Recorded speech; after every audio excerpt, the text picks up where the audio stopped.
pudéssemos analisar, falar qual que é a grande obra de Deus através de Jesus aqui na terra. Qual foi a grande obra? Foi curar cego? Foi ressuscitar os mortos? Foi multiplicar pães? Qual foi a grande obra? A grande obra e pela qual Jesus se sacrificou foi essa: resgatar o que se havia perdido. Eu falei de manhã que quando Jesus nasce em uma manjedoura, ele está revelando o ponto mais baixo de um Deus que se humilha. Ele se abaixou tanto, se abaixou tanto, se abaixou tanto, que ficou no nível de pegar no colo da salvação a ovelha perdida. Então o Deus do céu se nivelou por baixo para pegar a ovelha que não tinha condições de se levantar. Essa foi a grande obra, a obra do Calvário. Amém? Quero agradecer aos irmãos que nos visitam pela primeira vez. Se tiver alguém, se não tiver, os visitantes, estou vendo as irmãs da Lu, que sempre é um prazer tê-las conosco. Deus abençoe. Mesmo de máscara, né? Eita glória! Então, irmãos, foi na cruz que Jesus entregou um presente incomparável para os seus escolhidos. Foi na cruz. Na minha análise hoje aqui, eu quero dizer para os irmãos que a grande obra de Jesus, a obra meritória, a obra do Calvário, essa obra tem dois objetivos fundamentais: justificar e reconciliar. E eu vou falar sobre esses dois pontos porque é o prazo que nós temos, e eu creio nisso. Justificar a humanidade de sua culpa, natureza pecaminosa, e dessa maneira também trazer a reconciliação. Aquele que estava perdido em delito e pecado agora precisa de ser justificado e reconciliado. A obra da cruz diz respeito a quem somos e a quem podemos ser em Cristo. Somente pela graça, favor imerecido de Deus, que isso acontece. Não é nunca e jamais por aquilo que fazemos. A justificação, a reconciliação, essa entrada nossa para o Evangelho através de Cristo, não é por aquilo que nós fazemos, não é porque você decidiu escolher Jesus. Você nunca escolhe Jesus, é obra de Deus. Então nós vamos entender isso aí agora, e para isso eu quero que você abra a Bíblia no capítulo 5 de Romanos, para nós vermos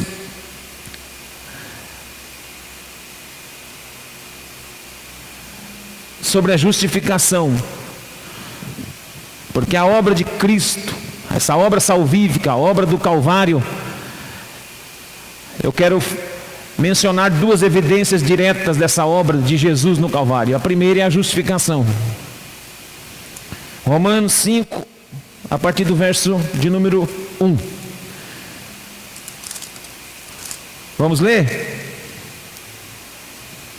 Justificados, pois, mediante a fé, temos paz com Deus por meio de nosso Senhor Jesus Cristo, por intermédio de quem obtivemos igualmente acesso pela fé a esta graça, na qual estamos firmes e gloriamo-nos na esperança da glória de Deus.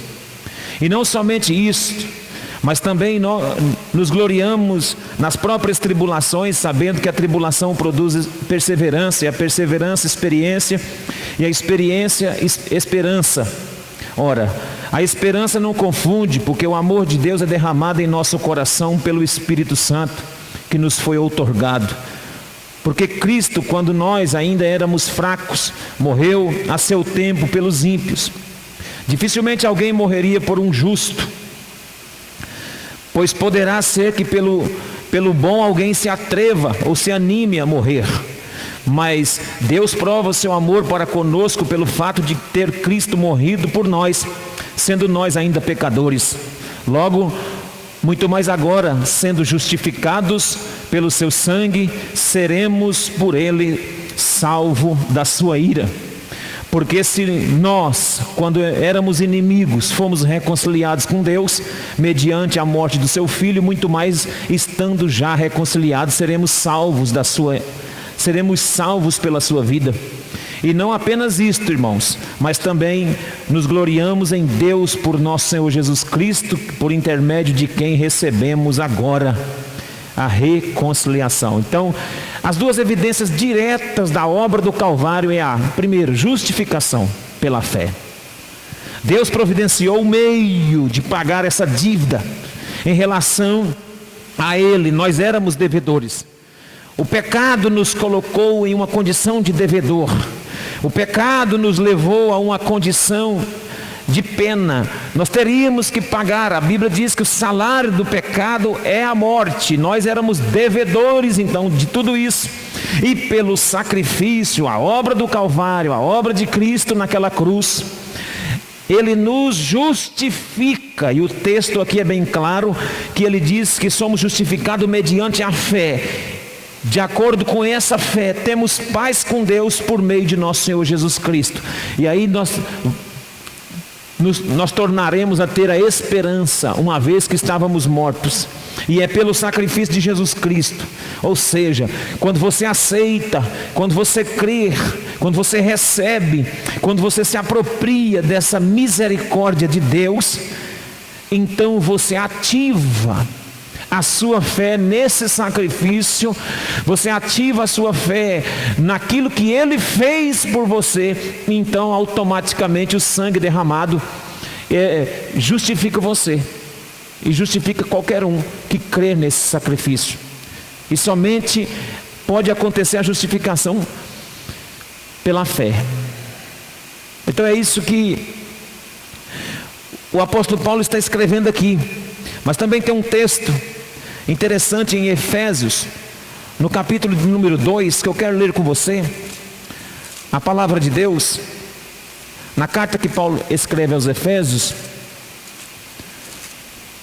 capítulo 2, diz assim, a partir do verso 1: Ele nos deu vida,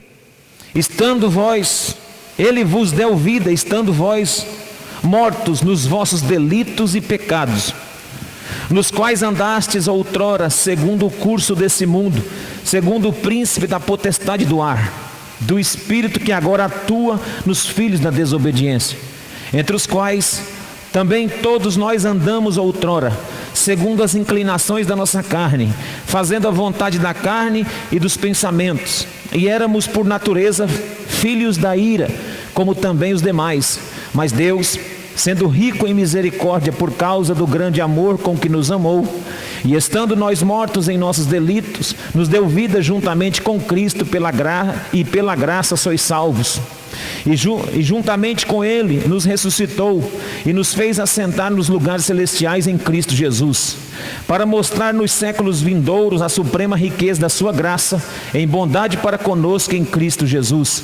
Porque pela graça sois salvos mediante a fé, e isso não vem de vós, é dom de Deus, não vem de obras para que ninguém se glorie, pois somos feitura dele, criado em Cristo Jesus para as boas obras, as quais Deus de antemão preparou para que andássemos nela. O texto do apóstolo Paulo aqui, na carta aos Efésios, corrobora com aquele que lemos de Romanos capítulo 5, e ele diz que essa ação dessa grande obra de Jesus na cruz do Calvário foi nos dar vida, irmãos. Nós estávamos mortos em nossos delitos e pecados, nos quais nós andávamos outrora, segundo o curso desse mundo, segundo o príncipe da potestade do ar, do espírito que agora atua nos filhos da desobediência. O relato bíblico vai dizer que todos nós éramos assim. Todos nós éramos assim. E fomos alcançados por sua graça. Fomos alcançados por esse poder que nos justificou. Pela graça sois salvos mediante a fé. E isso não tem nada a ver comigo, e não tem nada a ver com você. Você é fruto de uma obra aonde o mérito não é seu. Eu sou fruto de uma obra onde o mérito não parte de mim, parte daquele que se sacrificou por mim. Nós precisamos pensar sobre isso, porque nós esquecemos facilmente daquilo que foi feito no Calvário. Nós esquecemos facilmente daquilo que a justificação de Cristo fez. A obra de Cristo nos justificou. Eu tenho um texto para compartilhar com você a respeito disso, porque nós estávamos condenados à morte e nós não temos às vezes a ideia disso.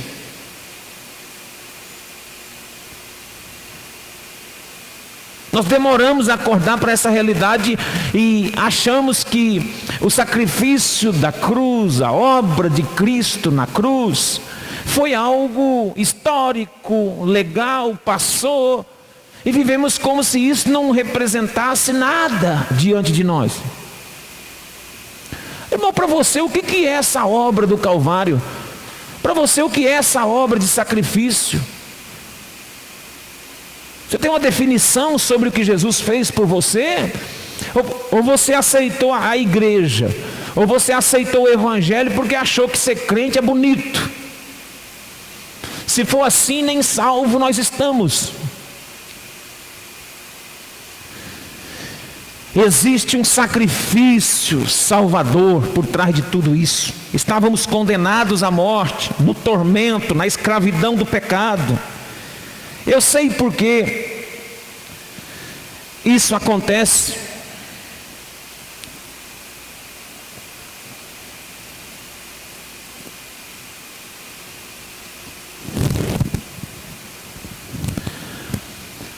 Porque nós lidamos de forma muito rasa com o pecado.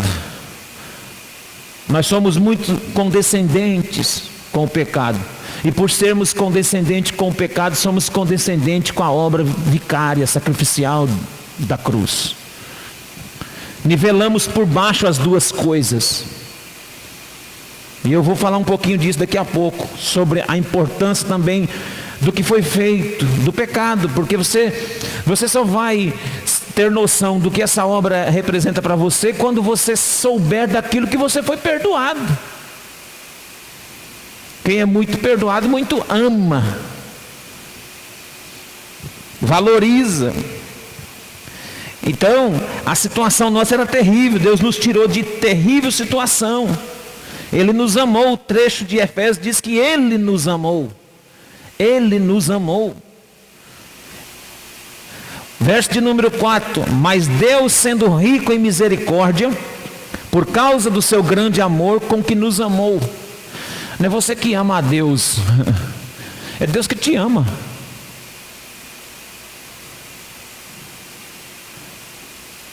Eu já vi várias expressões: eu fui criado para amar a Deus. Não, você foi criado por Deus para ser amado.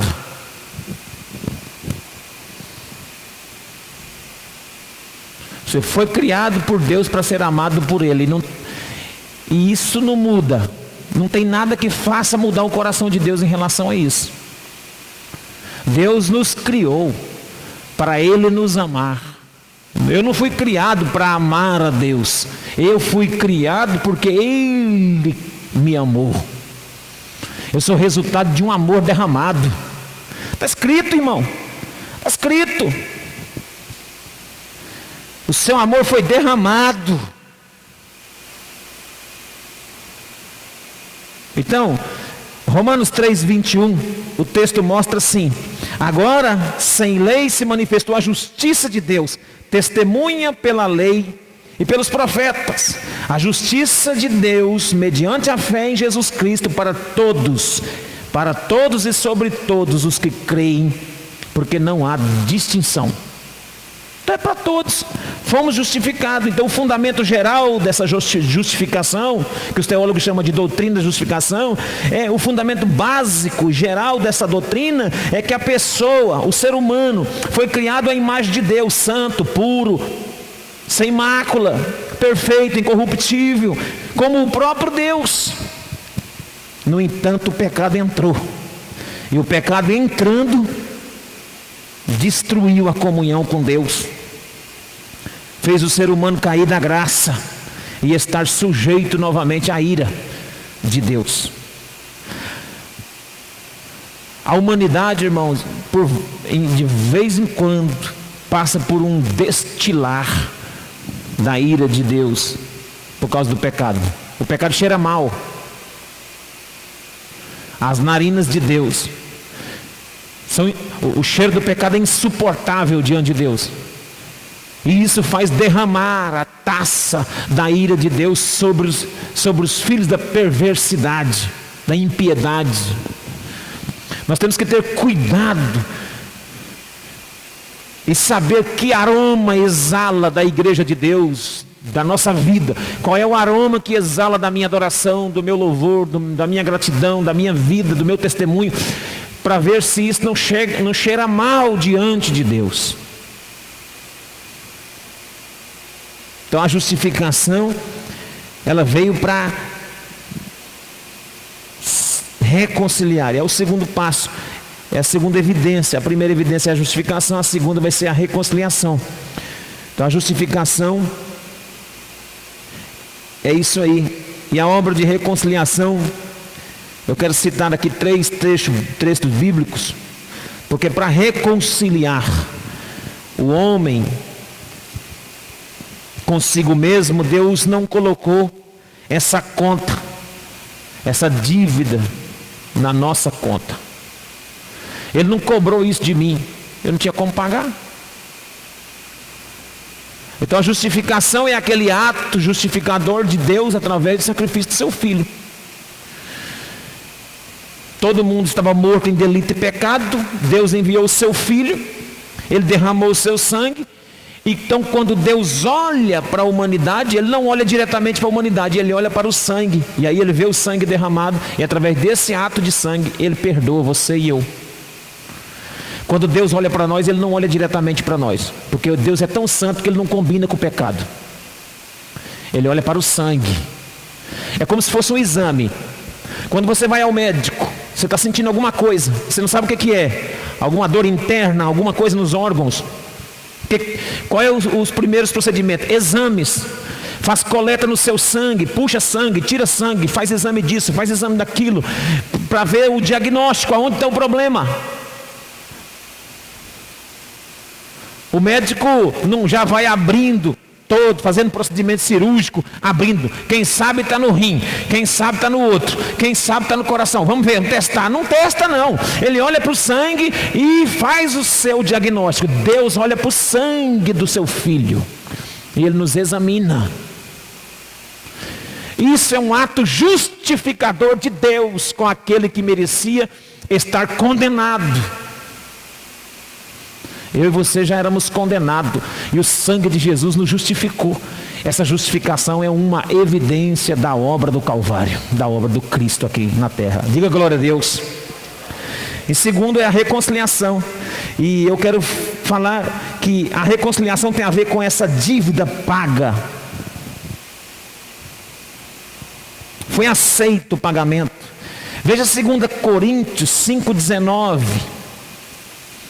2 Coríntios 5,19, o texto é bem claro e diz assim: a saber que Deus estava em Cristo reconciliando consigo o mundo, não imputando aos homens as suas transgressões, e nos confiou a palavra da reconciliação.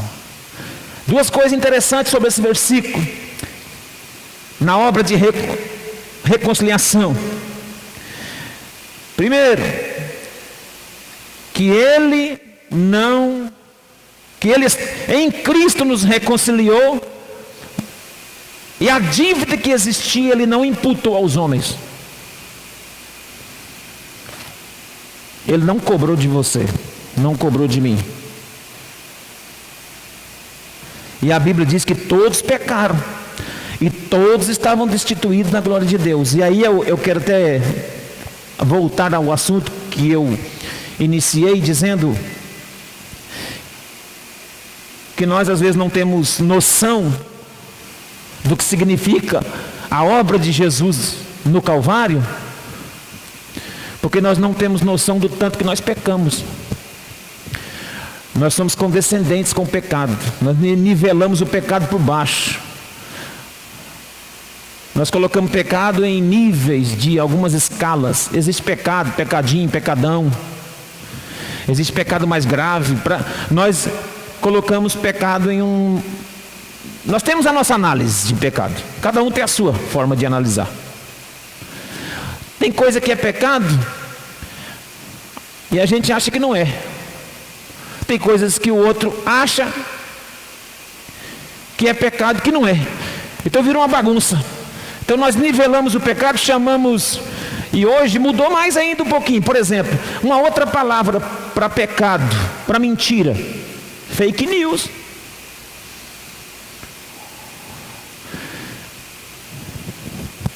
Já existe lei para combater a mentira, mas agora estão criando uma outra forma de criminalizar, chamada fake news. Mas já existe lei contra a mentira, contra a calúnia, contra a difamação. Já existe, mas estão criando mais um crime para poder criminalizar o seu bel prazer. E o nome disso é o quê? Pecado, irmão, mentira. Tem por pai o diabo. A gente lida muito, com muita complacência com o pecado. Nós somos crentes, pensamos que somos santos, e às vezes agimos assim. Eu já falei isso, não vou tornar a repetir, muitos já conhecem, mas o pecado é maligníssimo aos olhos de Deus. Ele, sendo santo, ele não pode contemplar o mal. Sua justiça exige a completa punição do pecado. Você tem que ter raiva do pecado, você tem que ter nojo do pecado, você tem que ser contra o pecado.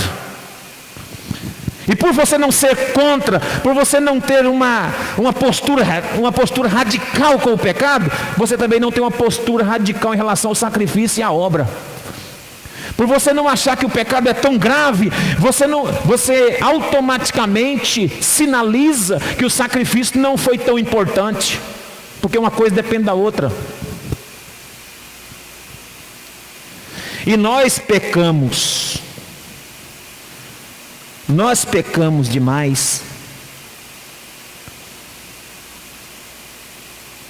Nós pecamos por obras, por palavras, e pecamos por pensamentos.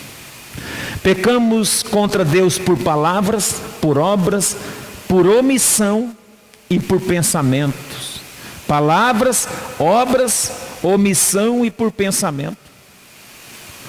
Lembra que, eu não sei quem fez, mas eu já li isso aí, trouxe uma vez, não estou lembrado agora. Não sei se foi Hernando Dias Lopes. Alguém fez esse comentário sobre a quantidade que nós pecamos.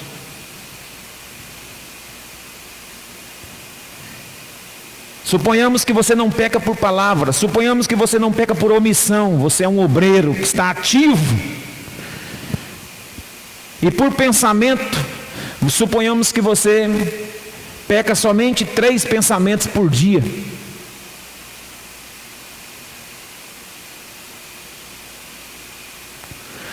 Sabe quantos pensamentos, segundo a psicologia, vai na cabeça de uma mulher por dia?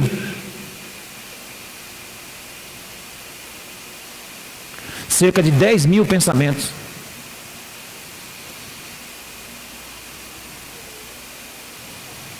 Do homem deve ir também isso aí também. Irmãos, se subir 10.000 ou 5.000 pensamentos à nossa cabeça durante o dia, será que nós pecamos quantos desses pensamentos? Quantos deles são pecado? Pensou mal do irmão? Não falou não, hein? Não estou falando de palavra, não estou falando de pensamento. Pensou mal do pastor, pensou mal do vereador, pensou mal do prefeito, só pensou. Pensou na mulher do próximo, pensou no marido da outra, pensou em dar um calote, pensou, não fez não, pensou. E a Bíblia diz que nós vamos ser julgados pelos nossos pensamentos. Se você pensa 3 vezes por dia, se você peca 3 vezes por dia em pensamento, com 50 anos, você teria quantos pecados? Eu estou isentando a palavra, a obra, a omissão. Eu estou só no pecado do pensamento. 1 ano, 3 vezes por dia no mês dá 90. Num ano dá quanto? 90 em 10 meses dá 900.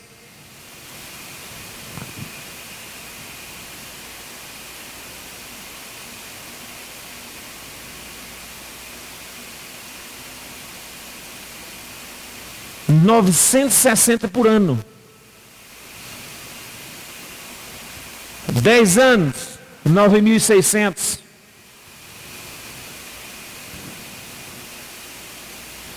Trinta anos, já vou com 30 mil pecados. 30 mil pecados. Se você chegar com 25 mil, 30 mil pecados diante de um juiz ou ilícito, qual juiz vai te absolver? Qual juiz que vai te liberar com 1000 infrações?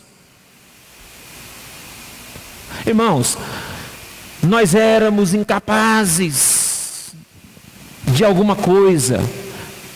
E é essa a realidade da cruz de Cristo. Esse é o peso do sacrifício de Jesus. Perdoou quem já estava morto, não tinha como ser perdoado. O negócio é tão feio, o pecado é pior do que a morte, o pecado é pior do que o inferno, o pecado é pior do que qualquer outra coisa que você possa imaginar. Mas como você relativiza o pecado, aí você fica relativizando também a obra do Calvário. Como você ameniza o pecado, leva em banho-maria, a obra do Calvário perde o peso, a obra de Cristo perde o valor. Quem me entende aqui, levanta a mão assim. Nós não podemos encarar a questão do pecado de forma branda, porque senão nós vamos diminuir o peso da obra de Cristo no Calvário. Então Ele nos reconciliou, foi disso. Ele nos reconciliou e Ele não imputou essa conta na nossa vida. E ao nos reconciliar consigo, Ele colocou essa dívida na conta de Jesus. 2 Coríntios 5:21 diz assim: aquele que não conheceu o pecado, Ele o fez pecado por nós, para que nele fôssemos feito justiça de Deus. Aleluia, glória a Deus. Então Ele imputou todo esse peso, esse pecado sobre Jesus. A dívida que era minha e sua foi colocada nos ombros de Jesus. Ainda bem, irmão, que nós não tínhamos conta de pagar esse tanto de pecado, não. Eu só fiz essa conjectura aqui para você entender que nós não tínhamos como pagar, e graças a Deus por Jesus que nos salvou, nos livrou. E se nós reconhecermos esse sacrifício, Ele nos reconcilia com Deus. É por isso que o crente não pode ficar voltando pecar uma vez que ele já foi reconciliado, porque senão é a mesma coisa do porco voltar ao coxo, ao chiqueiro, à lavagem.